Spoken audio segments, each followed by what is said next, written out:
Solange, bonsoir. Oui, bonsoir Père Gérard. Alors, tu es de passage à Paris, c'est une joie de se retrouver. On s'est retrouvé dimanche avec les autres du Gabon, de Tanzanie, et puis les gens de Paris. Alors, de passage à Paris, c'est l'occasion de profiter pour nous dire un petit peu un mot sur ton travail.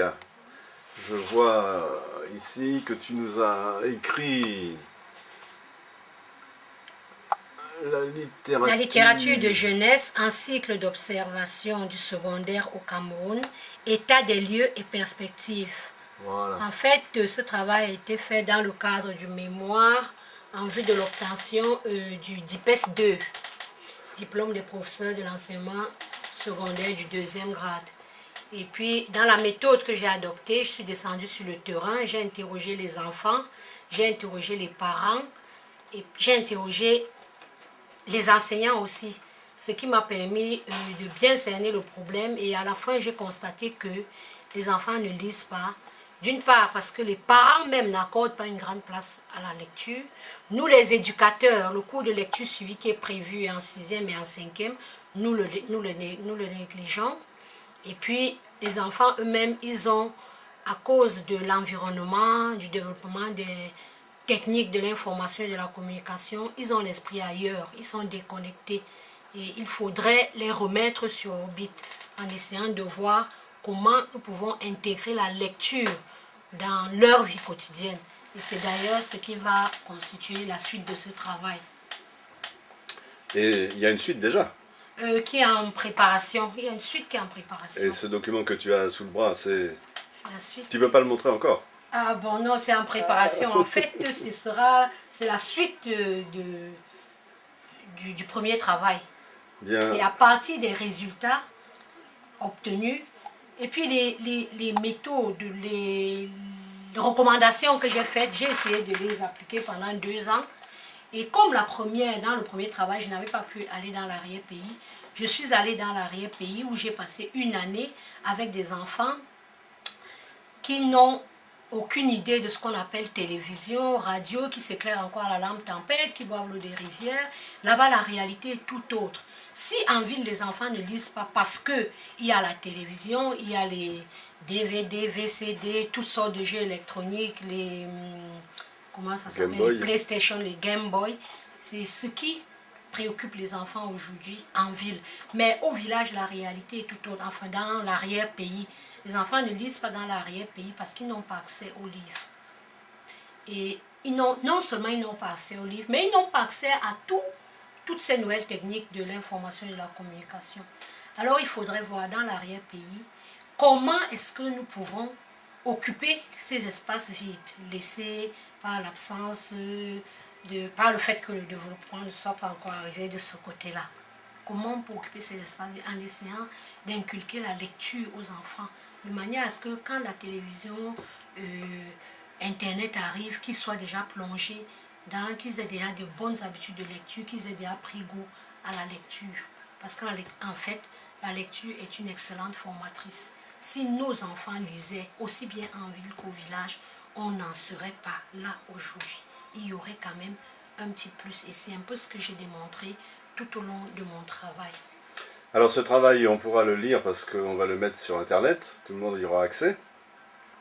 Et c'est peut-être le moment de dire un mot sur le questionnaire. J'ai vu qu'il y avait un questionnaire à la fin de ton travail. Et peut-être qu'il pourrait encore servir, ce questionnaire. Il t'a servi à toi? Oui. Il pourrait peut-être servir à d'autres. C'est à partir de ce questionnaire que j'ai... c'est en fait un questionnaire d'enquête. C'est ce qui m'a permis de réaliser à quel point les enfants sont coupés de la lecture. J'ai envoyé environ 1000, le chiffre est dans le document, je ne me souviens pas très bien, mais j'ai envoyé environ 1500 questionnaires aux élèves de 6e, aux élèves de 5e et aux enseignants. Et c'est en dépouillant le questionnaire que j'ai constaté que les enfants n'étaient vraiment pas dans la lecture. Alors, tu es la première au niveau du Raja, professeur.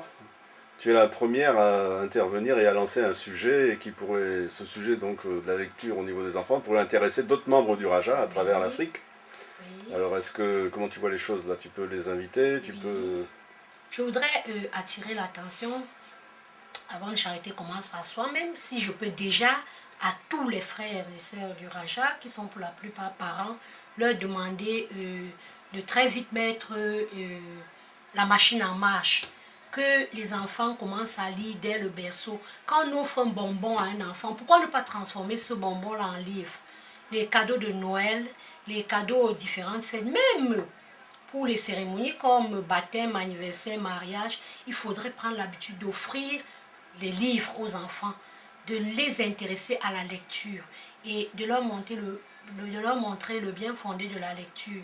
Parce que je suis enseignante de français, j'ai l'habitude de dire à mes élèves, même si vous ne voulez pas faire le français parce que la matière, ça vous dérange, apprenez le français comme outil de travail. On ne peut prétendre évoluer sans maîtriser la langue avec laquelle on s'exprime. On peut prétendre faire des études sans maîtriser la langue dans laquelle nous voulons étudier. Donc il faudrait bien apprendre, bien maîtriser le français, s'intéresser au français en tant que matériel, outil de travail, parce qu'en histoire, en géographie, en toutes les autres matières, on a besoin du français. C'est la langue dans laquelle on étudie. Donc il faut la maîtriser. Et pour bien maîtriser, il faut lire. C'est à travers la lecture qu'on découvre, on se forme en mathématiques, on se forme en histoire, on se forme en géographie. La lecture, c'est vraiment la panacée. C'est la solution à tous les problèmes que nous avons. Alors, je sais qu'au Raja Gabon, il y a des professeurs, en tout cas, il y a des parents, ça c'est déjà la première chose, comme tu disais. Il y a aussi des professeurs qui ont peut-être le même souci que toi.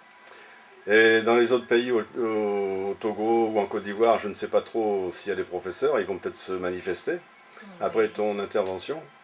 Oui. Malheureusement aussi, tout le monde n'a pas accès à la vidéo sur Internet, mais d'ici peu, je referai un nouveau DVD parce qu'il y a beaucoup de nouvelles vidéos avec de nouveaux sujets qui ont été lancés ces derniers temps.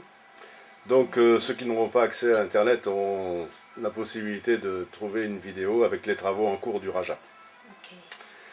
Alors espérons qu'il y aura du répondant et que les professeurs vont se manifester et que les parents vont réagir et te donner leurs impressions suite à ton discours enflammé. Ah non, le discours n'est pas enflammé, c'est tout simplement que les réalités que nous découvrons sur le terrain sont, je ne voudrais pas dire alarmantes, mais il faudrait s'y mettre très tôt. C'est dans ce sens que je voudrais poursuivre ce travail qui a été fait au niveau des 6e, 5e. L'étendre, bon, c'est déjà fait, c'est déjà en gros fait, il ne reste qu'à le mettre en page et à publier. En fait, je voudrais le poursuivre en essayant de voir comment intégrer la lecture dans la vie quotidienne des jeunes.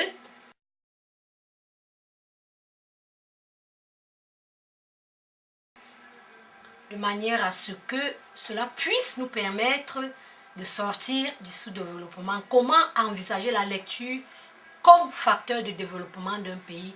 Et c'est dans ce sens que, dans une 3e partie, que j'envisage aussi, je vais essayer d'aller vers les travailleurs, les différents travailleurs, ceux qui sont déjà sur le terrain, dans les ministères. Est-ce qu'on a des bibliothèques dans les ministères?